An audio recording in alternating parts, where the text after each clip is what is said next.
नमस्कार, नियोजन competition cricket channel में आपका स्वागत है। देखते हैं आज की महत्वपूर्ण खबरें। भीमताल में बस खाई में गिरी 4 की मौत। खजुराहो, एक व्यक्ति को श्रेय देने के लिए अंबेडकर को भुला दिया नरेंद्र मोदी। उत्तराखंड मौसम 27 से 29 तक बारिश और बर्फबारी के आसार। राष्ट्रीय खेल मसाल रैली आज हल्द्वानी से होगी शुरू। नई दिल्ली, केंद्र सरकार ही करेगी राजमार्ग का रखरखाव। मॉस्को, कजाकिस्तान में रूस जा रहा विमान क्रैश, 35 की हुई मौत। पिथौरागढ़ से हल्द्वानी जा रही उत्तराखंड परिवहन की बस बुधवार दोपहर भीमताल क्षेत्र में अनियंत्रित होकर करीब 200 मीटर गहरे खाई में जा समाई। आमडाली के पास हुई इस हादसे में हल्द्वानी डिपो की बस में सवार पिथौरागढ़ निवासी दंपति समेत 4 लोगों की मौत होगी, जबकि 25 लोग घायल हुए हैं। बस में कुल 29 लोग सवार थे, जिसमें 8 की स्थिति गंभीर बनी हुई है। हादसे में घायल बस के चालक के अनुसार सामने से गलत दिशा में आ रही कार को बचाने के प्रयास में हादसा हुआ है। शवों को सीएचसी भीमताल के मार्चरी में रखा गया है। वहीं सभी घायल यात्रियों को हल्द्वानी के सुशीला तिवारी अस्पताल में भेजा गया है। घायलों से ज्यादातर यात्री पिथौरागढ़ और हल्द्वानी के रहने वाले हैं। उत्तराखंड मौसम। उत्तराखंड में नए साल में पहाड़ बर्फ तक मिलेंगे। मौसम विभाग ने 27 से 29 दिसंबर तक उत्तराखंड में बारिश और बर्फबारी का पूर्वानुमान जारी किया है। मानसूनी चक्राता रनौल्टी, घाटशिल, औली, जोशीमठ, चोपता, नैनीताल, पिथौरागढ़, अल्मोड़ा जैसे स्थानों पर नए साल पर पर्यटकों को बर्फ मिलने के पूरे आसार है। मौसम विभाग के मुताबिक 3 दिन राज्य के 2000 मीटर से अधिक ऊंचाई वाले इलाकों में बर्फबारी होगी। गुरुवार के लिए पाली का येलो अलर्ट जारी किया गया है। शुक्रवार से राज्य में मौसम बदलेगा। उत्तरकाशी, चमोली, रुद्रप्रयाग, पिथौरागढ़, बागेश्वर में कुछ जगहों पर, अन्य जिलों में कहीं कहीं हल्की बारिश होगी। साथ ही 2500 मीटर से अधिक ऊंचाई वाले इलाकों में बर्फबारी की उम्मीद है। यह दौर शनिवार और रविवार तक रहने का अनुमान है और वीकेंड पर राज्य में 2000 मीटर तक की ऊंचाई में बसे इलाकों में बर्फबारी की पूरी संभावना बन रही है। पूर्वानुमान के अनुसार नए साल पर यहां आने वाले पर्यटकों को पहाड़ों पर खूब लगभग बर्फ मिलेगी। मानसून में न्यू ईयर पर पर्यटकों के लिए पहुंचने में बर्फबारी के अनुमान को देखते हुए पुलिस प्रशासन ने अभी से तैयारियां शुरू कर दी है। यहाँ के लिए ट्रैफिक प्लान बनाने के साथ ही पार्किंग की सुविधाएं बढ़ाने का भी काम शुरू कर दिया गया। राष्ट्रीय खेल मंत्री रेखा आर्या ने कहा है कि गुरुवार को हल्द्वानी से शुरू हो रही राष्ट्रीय खेलों की मसाल प्रदेश के लोगों को जागरूक करने का काम करेगी। उन्होंने कहा कि राष्ट्रीय खेलों की मसाल 33 दिनों में राज्य में 3830 किलोमीटर का रूट तय करेगी। उन्होंने बुधवार को बयान जारी कर कहा कि राष्ट्रीय खेलों की मसाल रैली 26 दिसंबर को हल्द्वानी से रवाना होगी, 25 जनवरी को देहरादून पहुंचेगी। इस बीच रैली सभी 13 जिलों के 99 स्थानों पर जाकर लोगों को जागरूक करने का काम करेगी। उन्होंने बताया कि मसाल रैली के सबसे अधिक 14 स्थान पौड़ी और अल्मोड़ा में जिले तय किए हैं। खेल मंत्री ने बताया कि राष्ट्रीय खेलों के प्रति आम लोगों में जागरूकता बढ़ाने के लिए उद्देश्य से राष्ट्रीय खेलों की मसाल को राज्य के सभी जिलों में मसाल रैली के रूप में घुमाया जा रहा है। देहरादून, भाजपा संसदीय बोर्ड टिकटों पर कल लेगी फैसला।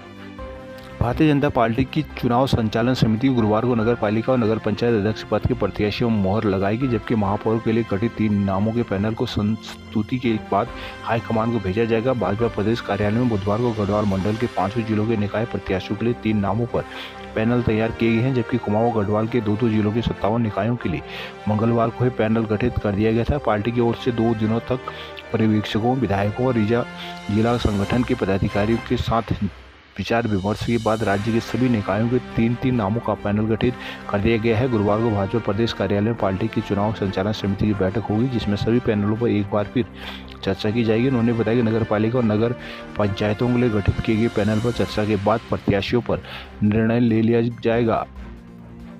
कांग्रेस की 7 सदस्यीय कमेटी करेगी प्रत्याशियों का फाइनल। देहरादून, बाराही धाम विकास प्रोजेक्ट तुरंत किया जाए शुरू, धामी। चंपावत जिले के देवीधुरा स्थित बाराही धाम के सौंदर्यीकरण जीर्णोद्धार का रास्ता साफ हो गया। देवीधुरा मंदिर कमेटी के संस्थापक और अध्यक्ष लक्ष्मण सिंह लमगड़िया के नेतृत्व में प्रतिनिधि मंडल ने बुधवार को देहरादून में सीएम पुष्कर सिंह धामी से मुलाकात की। सीएम ने पर्यटन सचिव की फोन करके तत्काल बाराही धाम प्रोजेक्ट का काम शुरू करने के आदेश दिए हैं। प्रतिनिधि मंडल में चंपावत, अल्मोड़ा, पिथौरागढ़, नैनीताल से आए लोग शामिल थे। बाराही धाम के विकास कार्यों में किए गए बजट जारी किए जाने को लेकर डीएम चंपावत का पत्र 2.5 महीने से शासन में डंप पड़ा था। कमेटी अध्यक्ष लक्ष्मण सिंह लमगड़िया ने सीएम धामी को जानकारी दी। मानसखंड माला मिशन के तहत चंपावत देवीधुरा बाराही धाम के विकास को 12.53 करोड़ की डीपीआर को शासन स्तर से मंजूरी दी गई है। टीएसी के बाद 5 करोड़ का बजट भी जारी किया गया। स्वीकृति के बाद मंदिर कमेटी ने यह संशोधित नक्शा दिया है। इसी नक्शे के अनुरूप मंदिर निर्माण का अनुरोध किया गया है। देहरादून युवा कल्याण विभाग एससी युवाओं के लिए शुरू कर रहा है योजना ड्रोन सर्विस टेक्नीशियन का दंगे प्रशिक्षण। उत्तराखंड में युवाओं को ड्रोन टेक्नोलॉजी का प्रशिक्षण दिया जाएगा। ड्रोन की कई क्षेत्रों में लगातार बढ़ती उपयोगिता को देखते हुए युवा कल्याण विभाग की ओर से अनुसूचित जाति के युवाओं को प्रशिक्षण देने का निर्णय लिया गया है। दरअसल राज्य में स्पेशल कंपोनेंट प्लान के तहत अनुसूचित जाति के युवाओं को स्किल डेवलपमेंट का प्रशिक्षण दिया जाएगा। इसके तहत उन्हें विभिन्न व्यावसायिक ट्रेड में रोजगार परक प्रशिक्षण देकर तैयार किया जाएगा। वर्ष 2024 के लिए सरकार ने इस योजना के तहत करीब 6 करोड़ की धनराशि मंजूर की है। इस साल अभी तक सर्टिफिकेट इन सॉफ्टवेयर टेक्नोलॉजी के कोर्स शुरू नहीं हो पाए हैं, जिसे देखते हुए अब अनुसूचित जाति के युवाओं के ड्रोन सर्विस टेक्नीशियन प्रशिक्षण ट्रेड शुरू किया जा रहा है। विशेष प्रमुख सचिव अमित कुमार सिन्हा इस ओर से इस संदर्भ में आदेश जारी किए गए हैं। अगस्त्य मुनि मंदाकिनी शरदोत्सव में हेमा ने जमाया रंग। कर्णप्रयाग रेलवे गौचर से सिवाई तक सुरंग हुई पार। देवप्रयाग में गैस सिलेंडर से भरा ट्रक हुआ दुर्घटनाग्रस्त। गोपीसर चमोली सड़क हादसे में 2 की हुई मौत, 1 हुआ घायल। नई टेहरिंग में अवंतिका भंडारी के नेतृत्व में महिलाओं ने बौराड़ी के श्री राम मंदिर में तुलसी पूजन किया आयोजन। कर्णप्रयाग उत्कृष्ट कार्य के लिए 26 शिक्षक होंगे सम्मानित। पौड़ी में क्रिसमस पर बच्चों को बांटी गई मिठाइयाँ। जोशीमठ में गढ़वाल सांसद बलूनी ने सुनी लोगों की समस्याएं। कोटद्वार में मेयर के लिए मैदान मजबूत करने को उतरे दावेदार। निकाय चुनाव की तिथि घोषित होने के बाद अब भाजपा कांग्रेस से दावेदारी पर रहे संभावित प्रत्याशियों ने डोर टू डोर दस्तक देना शुरू कर दिया। कुछ नेता तो टिकट न मिलने पर हर हाल में चुनाव लड़ने का दावा करते नजर आ रहे हैं। ऐसे में पहाड़ों से आती ठंड हवाओं के बावजूद शहर का राजनीतिक पारा चढ़ा हुआ है। विभिन्न दल के नेता अपने अपने टिकट का दावा करते हुए रणनीति बनाने में जुट गए हैं। कोटद्वार में इस बार मेयर सीट सामान्य हो गई है। भारतीय जनता पार्टी और कांग्रेस में जहां दावेदारों की लंबी लाइन है, वहीं ऐसे कई दावेदार हैं जो पार्टी टिकट न मिलने पर निर्दलीय मैदान में उतरने की बात कर रहे हैं। सामान्य सीट पर कोटद्वार नगर निगम में महापौर पद के लिए मुकाबला कड़ा होना तय है। कोटद्वार नगर निगम के पहले चुनाव में महापौर सीट महिला आरक्षित थी, जिस कारण क्षेत्र के कत्ता व नेताओं की चुनावी दंगल में उतरने की इच्छा मन में ही रह गई है। लेकिन इस बार सीट के अनारक्षित होने के बाद चुनाव में घमासान होना तय माना जा रहा है। पूर्व विधायक शैलेंद्र रावत, जिलाध्यक्ष वीरेंद्र रावत, पूर्व मंडी समिति अध्यक्ष सुमन कोटनाला, वरिष्ठ नेता राज गौरव नौटियाल, गौ सेवा आयोग के अध्यक्ष राजेंद्र अणथवाल और भाजपा के प्रदेश प्रवक्ता विपिन कैंथोला ने भी अपने अपने समर्थकों के साथ जनसंपर्क शुरू कर दिया है। टिहरी में 10 नगर निकाय में चुनाव प्रक्रिया हुई शुरू। बनमसा में चुनावी मुद्दों तक सीमित रह गई है रसोई गैस एजेंसियां।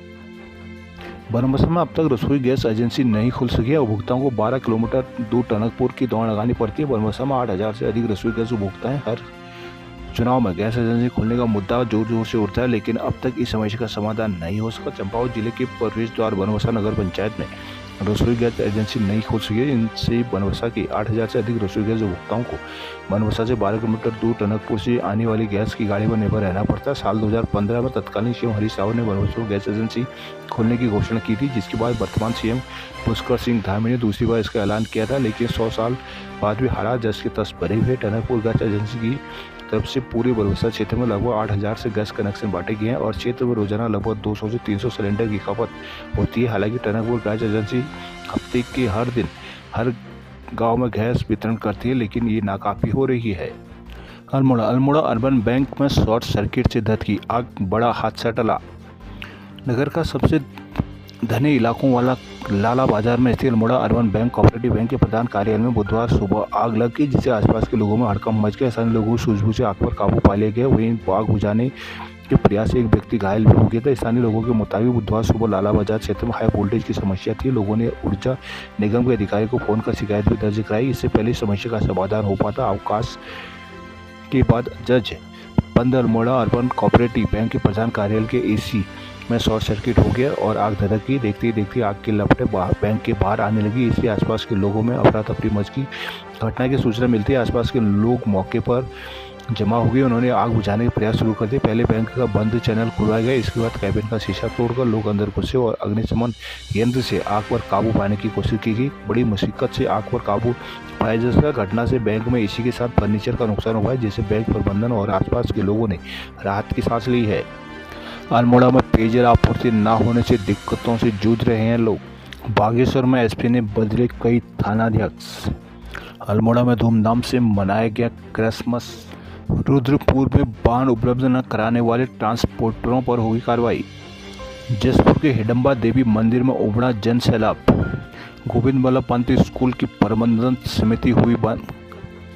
ऋषिकेश को निकाय चुनाव के लिए 3 जून और 9 सितंबर में बटा।